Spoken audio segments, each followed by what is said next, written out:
আপনি কি সরকারি অফিসে কোনো ধরনের ভূমি সংক্রান্ত হয়রানি পোহাচ্ছেন? তাহলে এ অভিযোগ সরাসরি মন্ত্রণালয়ে জানান। স্বচ্ছ, জবাবদিহিতামূলক, দক্ষ ও আধুনিক ভূমি ব্যবস্থাপনা নিশ্চিতে এই উদ্যোগ নিয়েছে সরকার। গত 10 অক্টোবর বৃহস্পতিবার ভূমি সেবা সংশ্লিষ্ট হটলাইন কার্যক্রমের উদ্বোধন করেছেন ভূমিমন্ত্রী সাইফুজ্জামান চৌধুরী।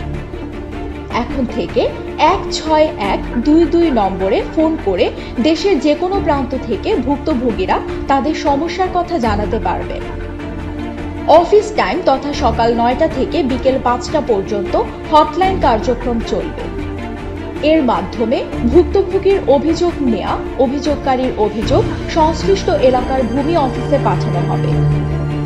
সংশ্লিষ্ট অফিসার যদি 15 দিনের মধ্যে সমস্যার সমাধান না করেন তাহলে তাকে হলুদ মার্ক দেয়া হবে, আর 30 দিনের মধ্যে সমাধান না করলে তাকে লাল তালিকাভুক্ত করা হবে।